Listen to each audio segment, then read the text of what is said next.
Have you ever stared at a recent purchase, maybe, that trendy gadget or another sweater you absolutely didn't need, and that quiet voice in your head just asks, why? Why did I even buy this? Mhm. That little moment of clarity, maybe sometimes with a bit of regret, it's not just about a simple budgeting mistake. Often it's a window into the fascinating and sometimes pretty frustrating world of our own psychology. Today, we're doing a deep dive into the hidden psychological levers behind why we overspend. We're not just looking at the numbers on a spreadsheet, we're trying to uncover how savvy marketers, subtle social pressures, and even, the way our brains are wired kind of nudge us to spend more than we really intend to. So, our mission is to go beyond the obvious stuff. We'll explore the why, definitely. But more importantly, we want to equip you with some actionable strategies, things you can actually use to gain control and spend with, well, more intention. So, if you're ready to maybe understand the real drivers of your spending habits and perhaps figure out where that paycheck keeps disappearing to, stick with us. Okay, let's unpack this. Yeah, that's a really good way to put it because what often feels like, you know, a personal failing or maybe just not enough willpower is actually rooted in some fundamental human behaviors, stuff that's been studied for a long time. Right. We're going to be looking at some really interesting insights today, mainly drawing from the psychology of overspending. Master your money mind. It's a great resource for understanding this complex interplay between our thoughts, our emotions, and yeah, our bank accounts. Hmm. What's really intriguing is just realizing how many of our daily money decisions are made almost on autopilot, Yeah. guided by forces we barely even notice. That's where it gets truly eye-opening, isn't it? And maybe one of the most powerful forces, perhaps the most primitive, is our brain's love for immediate rewards. It often leads us right into what the source calls the instant gratification trap. Hmm. We've all felt that little rush, haven't we? That excitement of clicking buy now or the, I don't know, satisfying swipe of a card. But how exactly does that momentary buzz keep us coming back for more, even when we kind of know it might not be the wisest move? Well, a huge part of it is dopamine. You've Phoebe. probably heard of it. It's often called the reward chemical. Right. Yeah. But what's really interesting is it's not just released when we get something. It's heavily involved in the anticipation of getting that reward. Ah, okay. So the buildup. Exactly. The browsing, Yeah. adding things to the cart, the whole checkout process that can often release more dopamine than actually getting the item in the mail. Wow. So that initial hit makes the act of shopping feel really rewarding, almost addictive, you could say. It creates this feedback loop where our brain learns, hey, buying equals pleasure. It's basically the neurochemical reason behind what we casually call retail therapy. So it's less about the actual thing, the item itself, and more about the process of getting it, chasing that dopamine feeling. That's a big part of it, yeah. But like you said, that pleasure, it's fleeting, isn't it? You get the item, the novelty wears off pretty quick, Mhm. and then you're often left with maybe the financial stress, buyer's remorse, and a bank balance that doesn't quite match up to that initial high. How does our brain justify chasing that short-term happiness when the long-term consequences seem so obvious sometimes? Well, that's really the core of the problem. Our, more primitive brain structures are notoriously bad at valuing future rewards over immediate ones.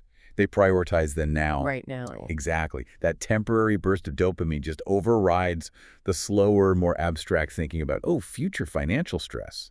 So we're constantly fighting against our own biological wiring, which is why understanding this stuff is so helpful. Yeah. You're left with an item that loses its shine fast, but the memory of that dopamine rush, it can still push you to seek it out again, even if it leads to more regret later. Yeah. It's like chasing a ghost, really. A ghost, yeah. I like that. And it's not just our internal wiring doing this, is it? As humans, we're social creatures, fundamentally, and that leaks deep into our spending habits. Oh, absolutely. You just open any social media app, right, and bam, you're hit with highlights. New cars, amazing vacations, and designer clothes, perfect-looking homes. It's just this relentless stream of what everyone else seems to have. When we see that all the time, these idealized versions, how does that actually make us feel about our own stuff? Yeah. Or even our own financial situation? That brings us neatly to another huge external influence, social pressure, and what the source calls the comparison trap. Our brains are just wired to compare. It's how we make sense of the world. Mm-hmm. But in the digital age, that impulse is like on steroids. It's amplified massively. We see these carefully curated images, and suddenly what we have feels, well, less than. It triggers that deep-seated human need to belong, to keep up, maybe even to get ahead. So it's not just, oh, I like that shiny thing I wanted. It's more like, wait, They have that and I don't. Yeah. What does that say about me? Precisely. That's the insidious part. And what's really fascinating here is just how deeply this social comparison thing is baked into our spending. Mm. Marketers know this, of course. They aren't just showing you a new product. No. Often, they're subtly showing you what you supposedly lack. They leverage that primal need we all have to feel adequate, to fit in. Right. So we get tricked into believing that buying these things will help us catch up or feel like we belong, when in reality, it often just leads to debt, more stress, and kind of a hollow feeling. Because, let's face it, external validation rarely brings lasting internal happiness. Yeah. Think about how many people you hear about going into debt just to stage that perfect vacation photo for Instagram, Oh, yeah. only to come home stressed about the credit card bill. That's such a powerful point, and yeah, often overlook that subtle message that we're somehow incomplete without the latest whatever it is. Speaking of powerful forces, let's talk about those big flashing signs. 50% off F, limited time offer, Yeah. only 3 left, flash sale ends tonight. I mean, these aren't just discounts, they feel like psychological warfare sometimes, don't they? I've definitely fallen for the urgency of an online pop-up before I could even think straight. Oh, absolutely. This is a masterclass in using scarcity bias. It's a really effective psychological trick. Yeah. When we perceive something as rare or exclusive or only available for a very short time, our brain kind of goes into panic mode. Yeah, like, gotta get it now. Exactly. It triggers that fear of missing out, FOMO, as everyone calls it now, and it pushes us to buy impulsively, often way before we've had a chance to rationally think, do I actually need this? Or even, is this deal actually a good deal for me? So we're basically buying into the fear of not getting it, rather than buying because we genuinely need it or because the price is truly amazing. That's often the case, yes. And this raises a really important question. Are those deals truly beneficial in the long run? The source points out that most of the time, we're not actually saving money in the grand scheme of things. Hmm. We're simply spending money on something we hadn't planned to buy at all. Imagine you save 50% on a jacket you wouldn't have even looked at otherwise. You still spent 50% of its cost on something you didn't need. Right, the real saving would have been 100%. Exactly. By just not buying it. These Right. tactics are designed to bypass our rational thinking, compelling us to act before we think it through. It's pretty insidious how those urgent messages can just totally derail our best intentions. And beyond these, external marketing tricks, sometimes our spending has absolutely nothing to do with logic or need. It's just purely driven by how we feel in the moment. Mm-hmm. Think about that impulse buy, like a new outfit after a really tough week at work, or ordering way too much takeout when you're stressed out, or just endlessly scrolling and browsing online shops to escape boredom. I am definitely guilty of the stress-induced pizza order. You're touching on emotional spending there, and it's a huge factor for so many people. These purchases, they offer a temporary comfort, right? A distraction, maybe even a fleeting sense of control when we're feeling overwhelmed or sad or, yeah, just bored. Like a quick fix. Exactly. The item itself often isn't even the main point. It's the immediate but very brief emotional relief that the act of buying provides. It's like putting a Band-Aid on a deeper feeling. But just like a Band-Aid, it's not a real solution, is it? The feeling, the stress or sadness, it eventually comes back and you're just left with the thing you bought. Precisely. The consequence is that once the emotion fades, you're often left with buyer's remorse, a lighter wallet, and frequently the original feeling is still kind of hanging around. Yeah. And if we connect this to the bigger picture, emotional spending often masks deeper needs or feelings that, let's be honest, a material purchase can never truly satisfy. It's also strongly linked to something called hedonic adaptation. Okay, what's that? It's where the initial joy or excitement from a new purchase wears off really quickly as we just get used to having it. Ah, right, the novelty fades. Exactly. And that pushes us to seek the next hit, the next purchase to get that feeling back. It creates this cycle where we're constantly chasing that initial buzz without ever really addressing the root cause of why we felt the need to buy in the first place. And making all of this even more complicated, especially now in our digital world, is the humble, everyday credit card. We talked about the buzz of buying, but why does simply swiping a piece of plastic feel so completely different from actually handing over, say, a $20 bill? There's a real psychological shift happening there, isn't there? Oh, there's a very clear difference, yeah. And it's tied to a concept called the pain of paying. The pain of paying, okay? Yeah.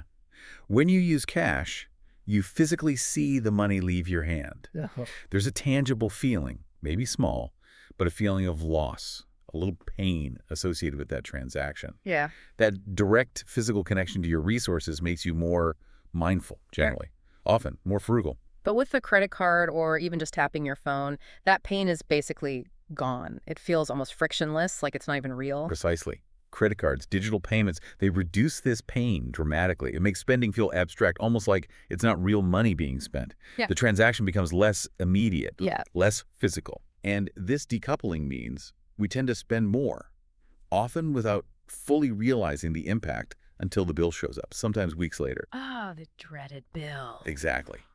It's also Exactly. why subscription models are so effective psychologically. They completely remove that friction, that pain, making regular payments almost invisible until you actually look at your bank statement and see the total. Our brain just struggles to connect those abstract numbers on a screen with our actual finite financial resources. Okay, so we've journeyed through dopamine hits, the comparison trap, the scarcity siren song, emotional spending, the magic trick of credit cards. We have a much clearer picture now of why we overspend. It's definitely not just about simple budgeting. It's this complex mix of internal wiring and external pressures. Hmm. So the big question now, what does this all mean for us? How do we actually take back some control? The goal isn't to stop spending entirely, obviously, that's not realistic, but maybe to spend more intentionally. Exactly. And the really good news here is that just understanding these psychological triggers, Yeah. that's way more than half the battle. It really is the foundation for changing our behavior. The source outlines some really actionable, practical tips to start spending more mindfully. And they're all designed to counteract these biases we've just been talking about. Okay, great. Let's hear them. What's first? First, and this one's simple but powerful, Yeah. implement a pause before buying, especially for non-essential stuff and particularly online. Try a 24-hour rule. Just wait a day. Yeah. Add it to your cart, then just walk away. Close the tab. If you still genuinely want it or need it the next day, then you can reconsider. This gives that initial dopamine rush time to kind of fade, and it lets your rational brain catch up. Makes sense. Give yourself breathing room. What's next? Second, unfollow your triggers. This ties back to the social comparison stuff. If certain social media accounts or, online stores constantly make you feel like buying things or feel inadequate, just mute them. Unfollow them. Be ruthless. Be ruthless. Actively reduce your exposure to those comparison traps and Yes. those scarcity prompts. You need to curate your digital environment so it supports your financial well-being, not undermines it. Okay, digital detox for the wallet. Got it. Third. Third, set tangible spending limits. For daily expenses or maybe in categories where you know you tend to go overboard, try using cash or even a prepaid card. Ah, bringing back the pain of paying. Exactly. This physically reintroduces that friction, makes you more viscerally aware of each dollar actually leaving your possession. It helps build a stronger connection between your spending and your actual resources. Okay, cash or prepaid. What else? Fourth, and this is really crucial, I think, for getting the big picture, Yeah. track your expenses diligently. Awareness is just paramount. You have to know where your money is actually going. Even if it's scary to look. Even if it's scary at first, just doing it for a few weeks, maybe a month, is fundamental. It helps you identify your real spending patterns, understand your habits, and then you can make informed choices about where you might want to cut back or reallocate funds. Knowledge is power, basically. It really is. And finally, number 5, cultivate healthier dopamine hits. Remember that feel-good chemical we talked about. Shopping isn't the only way to get it. Right. Things like exercise, getting absorbed in a hobby you love, learning something new, spending time outside in nature, actually connecting with loved ones, even volunteering these, can all provide that same kind of internal reward, often with more lasting satisfaction, actually, and without the financial hangover. Find other ways to feel good that don't involve the checkout counter. Precisely. The aim here really is mindful spending, where your choices line up with your deeper values and your long-term goals, not just, these fleeting impulses or emotional reactions. That's incredibly helpful advice. It connects back to every single trap we've talked about. It really drives home that core idea. Money isn't just about the numbers, is it? It's so fundamentally about our behavior, our emotions, our whole mindset. It feels like a shift from being sort of a passive victim of our impulses to becoming an active, thoughtful decision maker with our money. And that's exactly where the empowerment comes from. Understanding the psychology behind why you overspend isn't about beating yourself up over past mistakes. It's about gaining the knowledge you need to break free from its grip. The source offers this really powerful reframe. Think of every purchase you make, not just as an object, but as a trade-off with your future freedom. Ooh, that's strong. A trade-off with future freedom. Yeah. It forces you to think critically about those longer-term goals. Mm. Maybe it's financial independence, maybe a less stressful retirement, maybe just living without debt, versus the very fleeting nature of that short-term gratification. Mm-hmm. So you ask yourself, do I want this immediate temporary thrill right now? Or do I want the genuine freedom and security that more intentional saving and spending can give me down the road? It's really about choosing your future self over your impulsive present self. Wow. So the next time you feel that urge, that pull to overspend, that familiar feeling that kind of bypasses your logical brain, pause just for a second and ask yourself that question.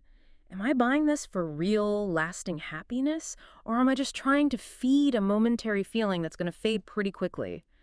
It really makes you think about the true cost, the invisible cost of those impulse buys. Indeed. Ultimately, mastering your money really does start with mastering your own mind.